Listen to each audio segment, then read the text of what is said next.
Just ahead, we present our new series, Across the Aisle, in which two legislators discuss the pressing legislative issues of the day. In our first installment, Representatives Ron Sandack and Lou Lang discuss the ongoing political fight to produce a state budget. This runs about 35 minutes. Lou, we're sitting in the beautiful Pasfield House right outside the Capitol, and tomorrow we'll be in the Capitol. You think we'll be talking budget tomorrow, or when are we going to start having, hopefully, rank and file? Because I know there's some discussions. When do you think we can finally get off the dime here and start moving? I'm not sure the rank and file discussions about budgeting are going to get us to the end. They may be helpful when we're ready to get to the end, but you know, Ron, my opinion about this from the beginning has been that we don't really have a budget impasse. A budget impasse is when you're actually talking about the budget, when the leaders get into a room with the governor and they want to cut this or add here or get revenue or however they're going to finalize the budget. That's a budget impasse. We don't have that. What we have is a budget crisis. The General Assembly passed a budget. We said it was out of balance. We said it needed revenue. The governor said, yes, I agree, it needs revenue. But he was unwilling to give us that revenue and unwilling to even talk about the budget until we passed what he calls his turnaround agenda. His turnaround agenda is basically a political document. Some people agree that some of the things on that agenda are important enough to talk about, but to hold up the budget over it, we feel is inappropriate. To say to people who are waiting for their checks because they have mental illness or they can't get services because they have epilepsy or autism, we think is an abandonment of responsibility. As you know, over the last many months, we've been on the House floor many times. We put many bills out there to try to help fix this part of the problem or that part of the problem. And folks on your side of the aisle have said, well, we don't want to do this piecemeal. And so you have stuck to the governor like glue, all of you guys over there, and you've decided that you're not going to move any legislation, and we've moved very little.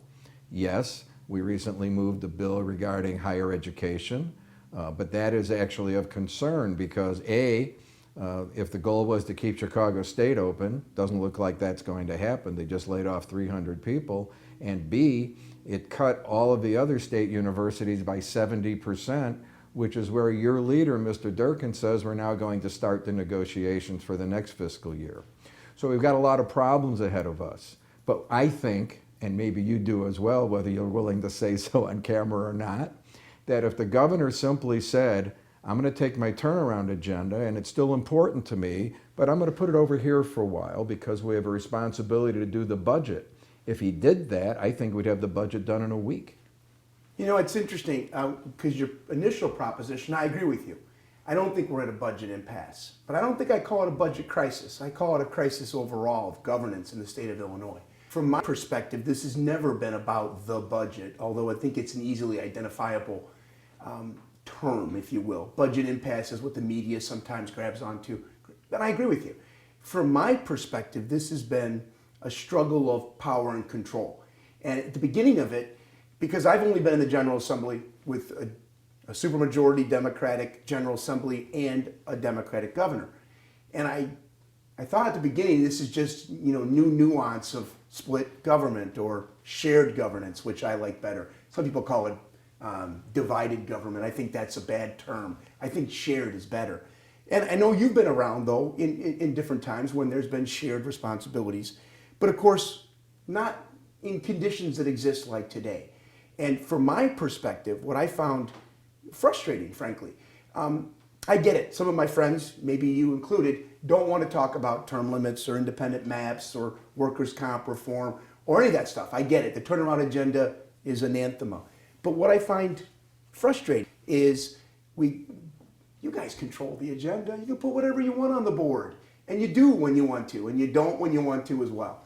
And the idea of actually having a budget discussion or a discussion on independent maps, and we got a vote out of that. So actually, you should run around saying, one thing has been checked off. We had a vote on independent maps, fair maps.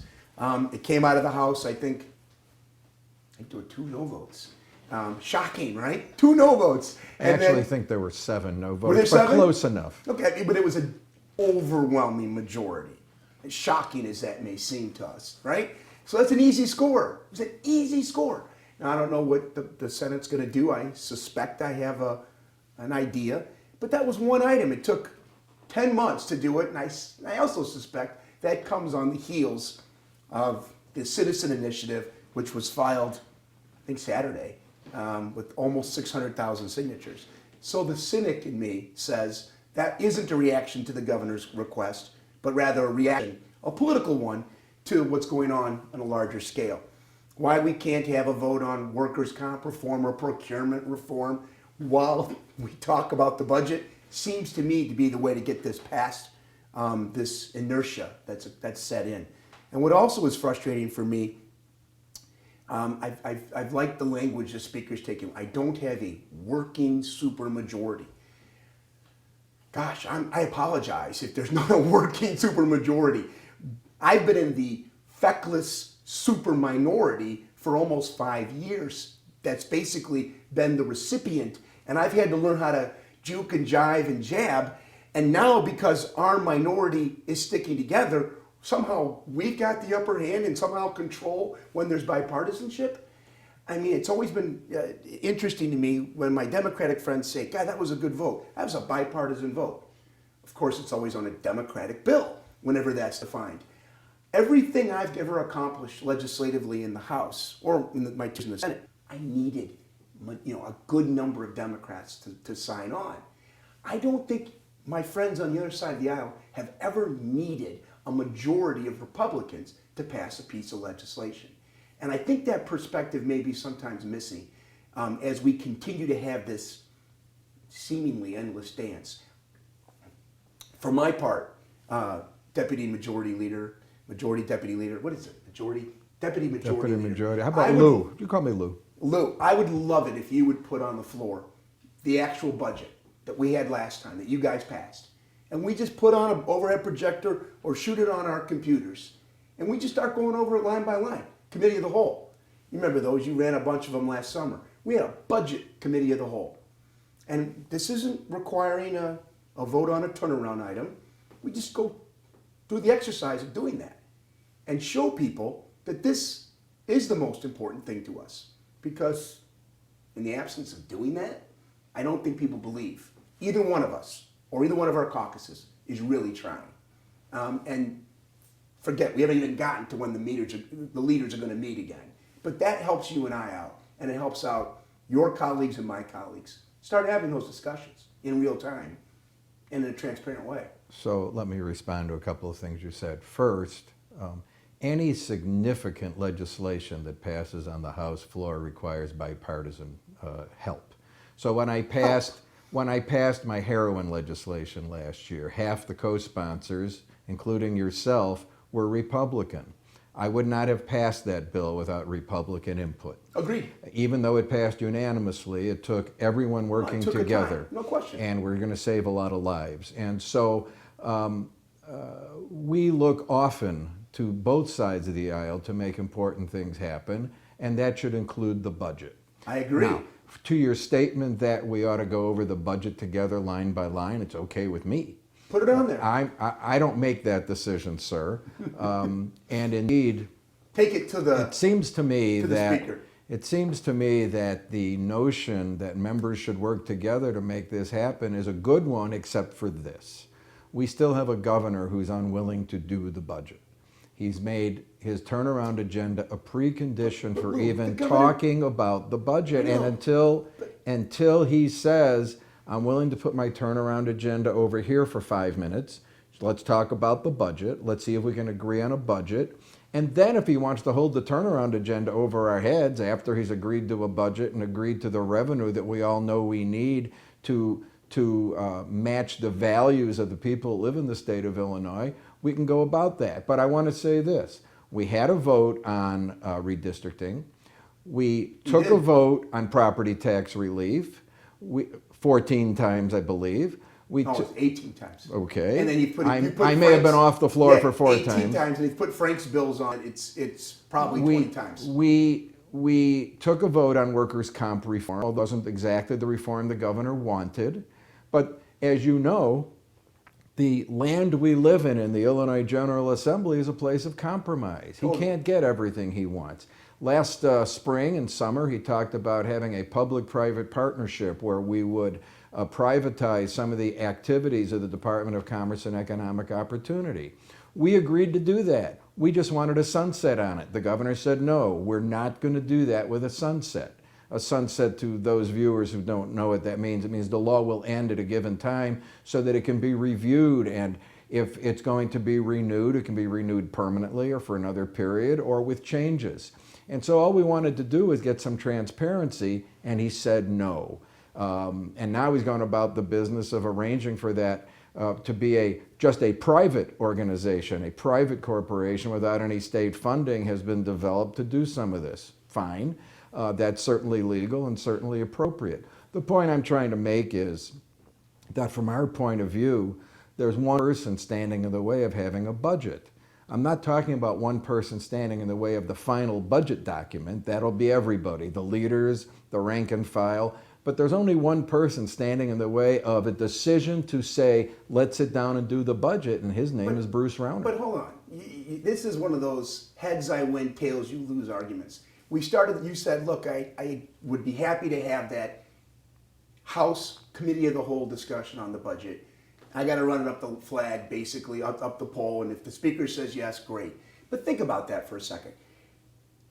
Bruce Rauner's not a member of the legislature. He doesn't have a vote in the House of Representatives. He doesn't have a vote in the Senate. Yes, he's the governor. He's the chief executive officer, and his signature is either needed or it needs, it's unneeded, and a veto override occurs in this process. And of course, the budget is a huge process. Are you suggesting we're going to go to the House floor and work this through line item by line item that's exactly what I'm in a suggesting. 10,000-page budget? Absolutely. And we're going to agree to it and we're just going to override a veto? I don't know that. But we haven't done that. That's the part that makes me a little crazy. Because 10 months in, we had, we're coming up on a year, right? We did this last year where, out of nowhere, the majority party ran a bunch of appropriation bills. You were candid in saying, well, you called it a spending plan, not a budget then. It was a spending plan. It has more appropriations, it has some cuts, and yes, it overspends by $4 billion. And of course, we weren't on that. Of course, we weren't invited to the dance. You were, but were you for the governor's budget that he proposed last year that was $3.5 billion over? Well, I'm not sure that's the right number. It conceptually balanced. Of course, 2 months later, the Supreme Court came out and said, and by the way, I wasn't for it. Okay, I thought it was closer to realistic, but no, it was a proposal. But neither plan passed muster, is that correct? Yeah, well, neither plan. Well, the governor's plan was inchoate, to be sure. It was a budget address, and it was a budget document, and no, it didn't totally add up, and it became completely unworkable. The Supreme Court said, SB 1 is out, and any attempt at trying to achieve annual pension savings, let alone $2 billion, in one budget year is a no-go. But did he come back to us with another plan? I think he has now. It's called Senator Cullerton's plan, who he won't call anymore. I'm not talking about on pensions. Oh, I'm talking sorry. about a new budget.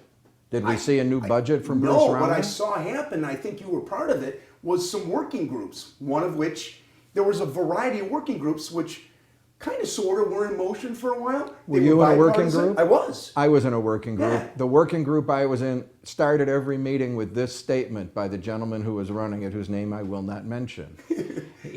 Every meeting started with, we're going to do this the governor's way. How are we going to get about the business of doing it the governor's way?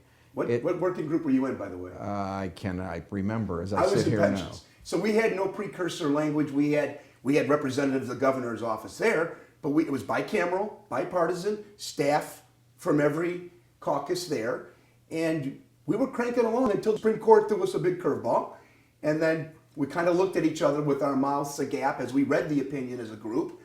We came back and we started talking again, but then everything was pulled. So to answer your question, it got long, did the governor come back with a proposal? No, but I think he was trying to work in a bicameral, bipartisan way towards something. Yes, it included turnaround items. I mean, the man was elected to fix the state.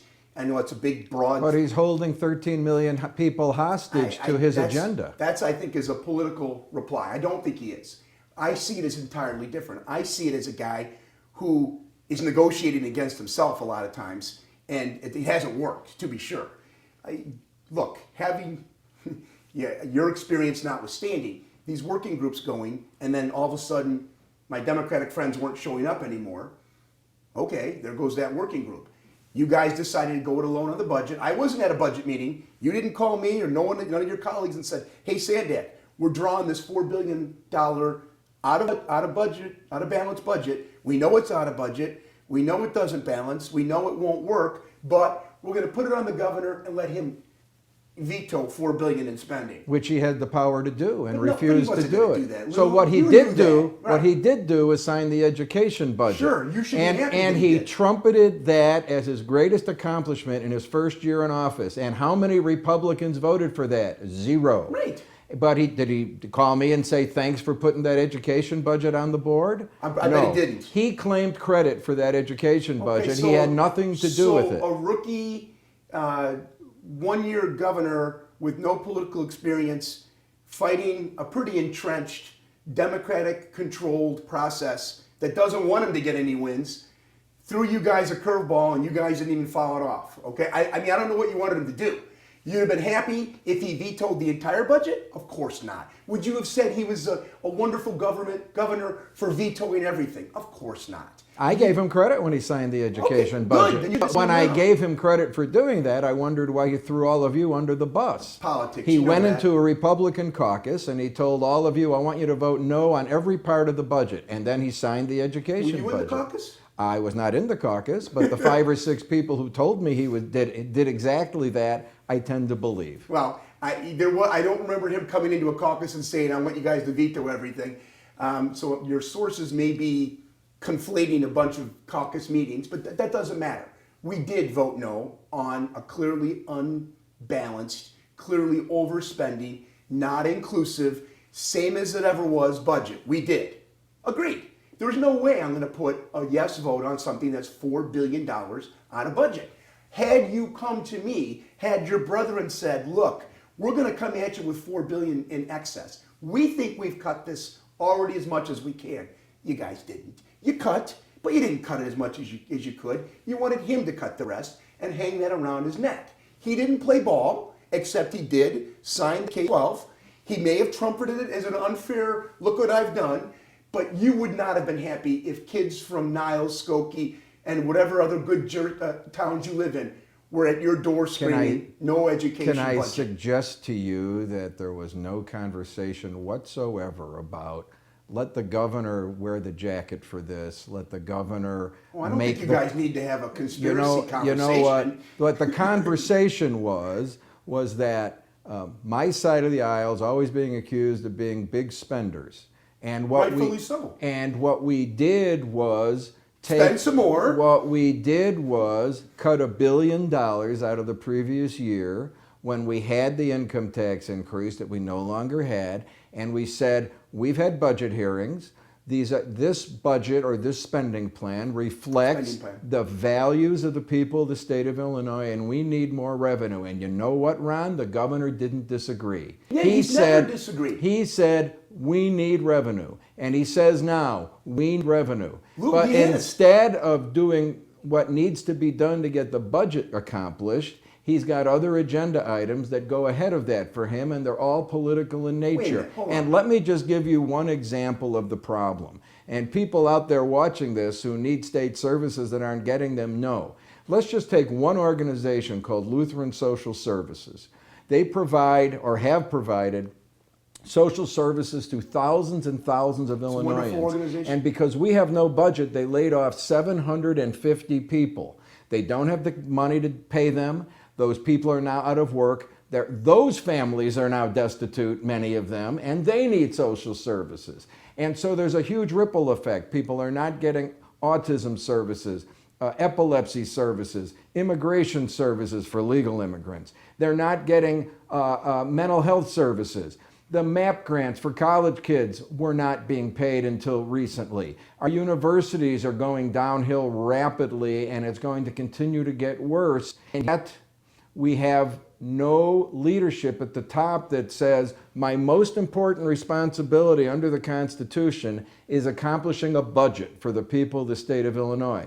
My political agenda may be important, it may even be paramount, but it shouldn't be paramount over the budget of the state of Illinois. Okay, so hold on. This is where the typical heads I win, tails you lose argument comes. So you made out the case that, hey, you accuse us of overspending, so we proposed a budget that was $4 billion out of balance and overspent, but we did this after we cut $1 billion that arguably we can see some cuts, arguably they're embedded in other things, but again, it wasn't inclusive, it wasn't bipartisan, it wasn't, hey, let's have a series of meetings and come to There this were together. budget hearings. No, not where we attributed dollars, not where we constructed a budget. There were budget hearings where groups said, I need more money, or this is what I That's do. how the appropriations committees do their work. I That's how the know, appropriations committees have always but done their work. the idea that the hearings and that there's budget hearings, appropriations hearings and budget hearings are not congruent. They're totally different So what you're things. suggesting is Let me doing finish. things in a completely different way than they've ever been done before. Let me finish because I'm responding to what you said. The answer to that is yes, by the way. Bruce Rauner was elected, and he did always say there needs to be new revenue. Maybe that was his biggest problem, and maybe that was his Achilles heel, was being transparent and that open and honest in an Illinois political environment most would suggest is anything but open and honest. But here's what he did. Yeah, I'm happy to discuss revenue, but what I want is a system that's starting to improve so that taxpayers have some marginal belief that they're not just writing checks and spending more of their tax dollars in the same get along, go along kind of rat hole that frankly is Springfield. So he said, look, I want some systemic changes. I want some steps towards reforming the scope, the size, the expense and expanse that is Illinois government. And yes, Except nothing hold on the turnaround agenda has anything to do Of course with it does. that. Of No, I course it completely does. don't agree Of course with it does. Well, you don't need to. This is his agenda. You can disagree, but put him on the board and vote no then. That's your right as a duly elected representative of the people you represent. But the idea that these matters don't get on the board and Except hijack- except 3 or 4 of the 5 of them have gotten on the board. 3 of them did. One just last week, which was wonderful. I acknowledged it when we were talking earlier. Independent Maps was on the board last week. Yay! I'm glad I got to vote for it. First time in 5 years. Of course, as I said earlier, it wasn't an initiative that came out of someone's, you know what? We really ought to draw maps in a different way and be fair to people. Come on, you know that and I know that. This comes on the heel of a citizens initiative, but that's okay. I grant you, that's one off the list. The workers' comp reform one, I will not grant you. That was not the governor's initiative.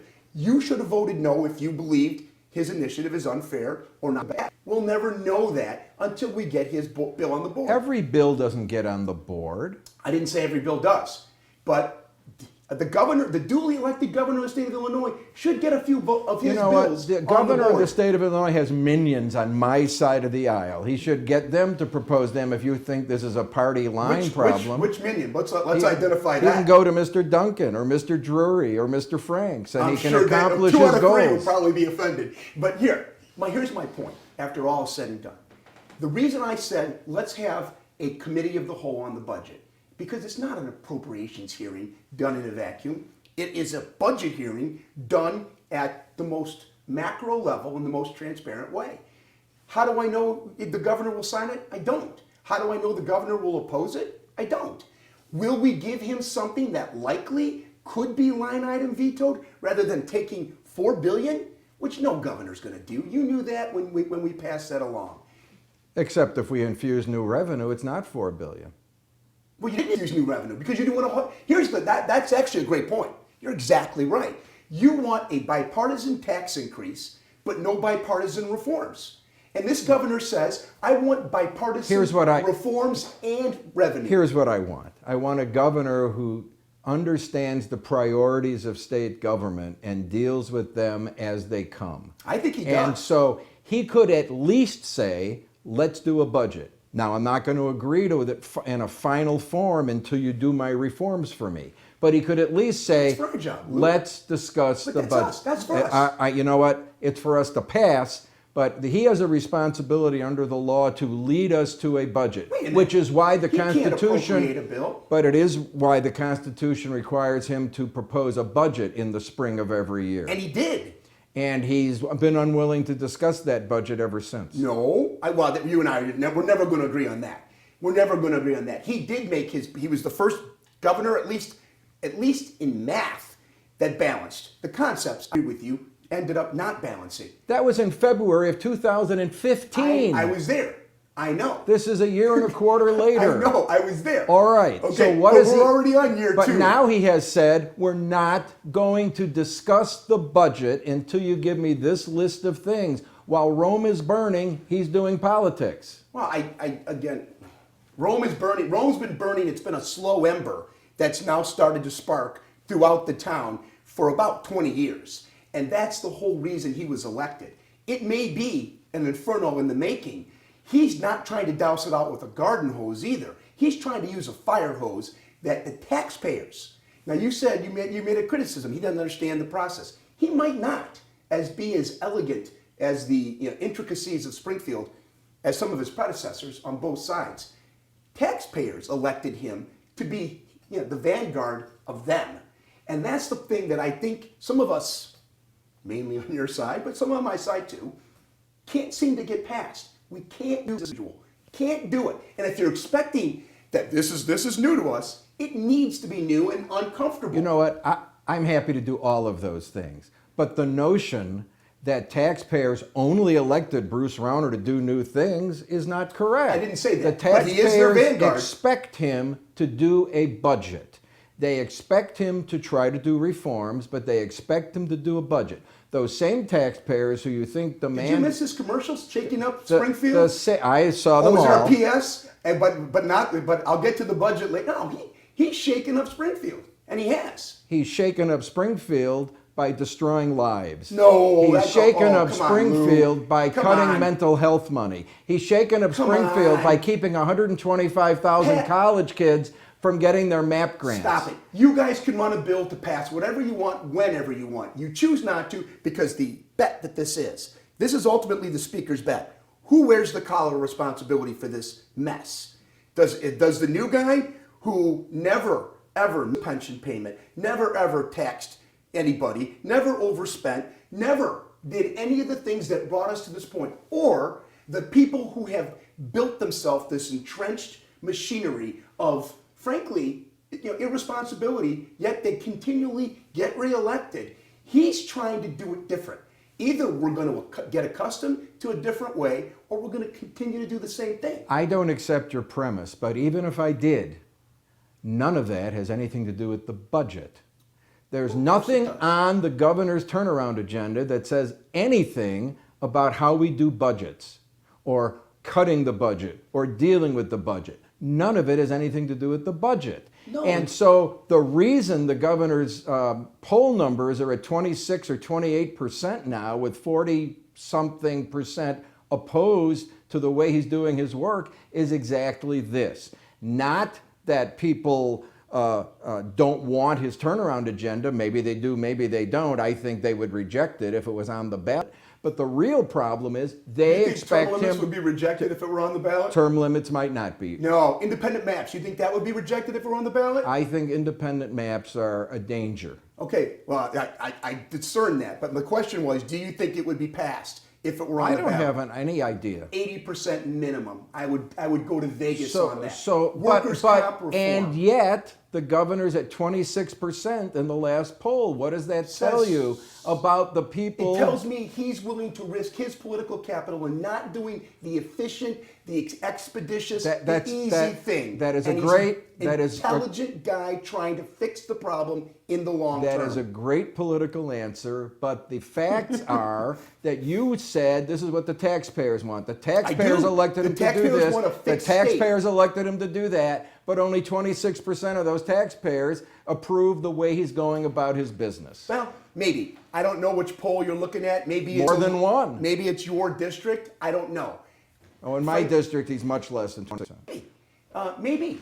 But all I know is when I'm in my district, I have more people saying, don't give in. This state needs to change. And what I hear more, and this probably you hear too, although some of us don't like to admit it, it disturbs me to my core how many people are actively looking at leaving Illinois. And this isn't on Bruce Rauner's watch. This isn't this year's been horrible. This is an accumulation of a mindset that they can't get ahead in this state. We now lead in property taxes. I suspect you hear from your constituents on that. We have more property taxes per capita, per taxpayer, than anywhere in the country. That's wrong. Not getting value. Add in an income tax at 3.75, which you like to say was reduced. It was reduced, but it was 3.25. So it went from 5 to a partial reduction. I think it fully reduces in 2020, 2030, some crazy year. Somewhere in there. Yeah, which we know something will happen in the interim. All of this is to say, if we don't change how we do business, and it's uncomfortable for many, but if we don't fix kind of the fundamental systemic components of state government, there will be no inherent trust and confidence in the electorate, whether we pass a budget with a tax increase or not. And you contend, and I think correctly, that it's almost not passable in the absence of some revenue. I'm not going to argue that point, because you're probably right. We haven't even tried, though. That's the part that frustrates me. The underpinnings of all this is that you presume that people on my side of the aisle aren't interested in reform. Of course we're interested in reform. I haven't seen one bill show that. Because give me a bill. we just don't agree on what reforms should take place to fix state government. But good God, we've had 10 months. You guys could have run a bill absent the turnaround agenda and said, here's something we believe helps reform the state. It may not be on the governor's list of priorities. We think it should. Let's make the case. Heck, you'd have gotten me as a coach if it was an item. We've been spending most of our time trying to figure out how to get the budget done so the people of Illinois don't continue to get thrown under the bus. We've been spending most of our time going through the motions, making busy work for members, faux hearings, and just goofiness. So one of those faux hearings included the time we had citizens on the House floor, and we were talking about epilepsy, and we were talking about the fact that because of the governor's vetoing of the budget, there was no money for kids or families that have kids with epilepsy. And one of the people who testified was a kid who had a seizure right in front of you on the House floor. It was horrible. And still every Republican voted no to fund epilepsy. Now, what is that all about? Oh, because there was no money to fund epilepsy. Pretending that there was, look, it was an effective hearing, and so were many of them, for raising awareness. But we didn't have a budget hearing. That was a show trial. I don't think you could have choreographed someone having a physical ailment. We didn't do that on purpose. I wouldn't accuse you of it. And I felt terrible for the young person. And I felt bad for many people that were kind of trotted out and used as, I think, political pawns. Because despite each and every one of those show trials, committee of the wholes, and there was a vote that usually was subsequent to it, not once did you guys put a funding mechanism behind it. It would have just simply added more unappropriated GRF so that Munger's bills went from here to the roof. The point was to establish that the budget is the most important thing we do. But then you didn't run a budget bill. And people are hurting because the governor won't discuss the budget. We believe in bipartisan budgets. No, you believe in bipartisan tax increases. We believe... haven't had a bipartisan budget in 12 years, Lou, and you know it. So the speaker took to the floor a couple of weeks ago, and he went through a litany of the governors he's worked with, most of them Republican, and with each one of them, he had a budget. With Jim Edgar, I want to point out, we had a long overtime session. I remember. But at no time during that overtime session were we debating things extrinsic to the budget. We were discussing the budget, the education budget, the healthcare budget. We discussed the budget, and that was a budget impasse because our debate was about the budget. If you want to have a debate about the budget, here we are. If the governor wants to have a debate about the budget, here we are.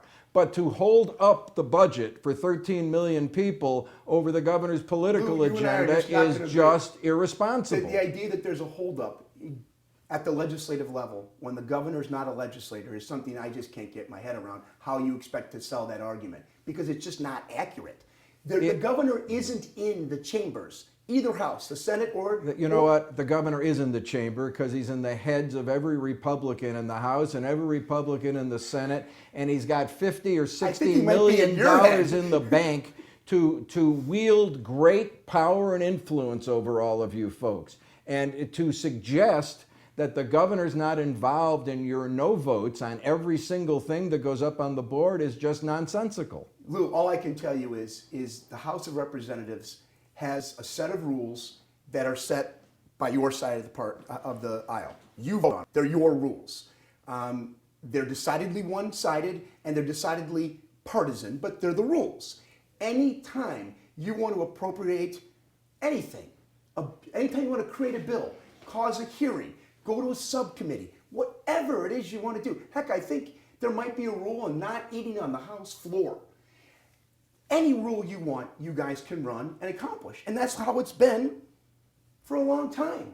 Okay, except for 2 years. And I hear about those 2 glory years all the time from Speaker Madigan. They must have been horrible years for him. But anyway, those 2 fleeting moments of Camelot for DuPage Republicans long since vanished, specks of dust.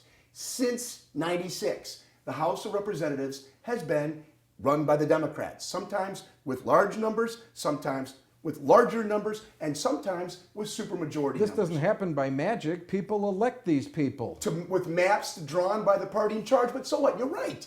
You're exactly right. So then do the people's bidding and run a bill, whatever you want. Okay, the governor stopping a budget discussion is just, it defies logic and common sense. Ron. You guys can do whatever you want, whenever you want.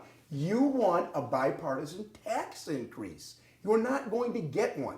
What you will get is a bipartisan discussion on the budget anytime you put it on the House floor, which is why I said 6, 8, 10 minutes ago, let's have that committee of the whole on a substantive matter, i.e. the budget. So it is disingenuous for you to say that the governor has no involvement in this budget process. If the In governor, the legislative process, he doesn't. He does not directly. He's certainly not on the House floor. He's certainly not on the Senate floor. Doesn't have a button to push. But the vast majority of Republicans I talk to are very frustrated that he is over the top of all this, an overarching force that you guys can't get around. But you know what? We are not going to get this resolved, you and I, in the show today. So, but will you take the example? Will you take it to the speaker? My request for a committee of the whole. I will be happy to show him the entire tape of this show I don't that think we've he's going done to sit today. for that, but I wish he would. I think he'd hear a lot from both of us that he might like to hear. But it's been a pleasure talking to you today, and I hope the viewers get something out of this, and we'll do this again. Can't wait. You're watching the Illinois Channel, an independent nonprofit corporation formed to provide gavel-to-gavel coverage of Illinois state government and other public affairs events taking place across Illinois.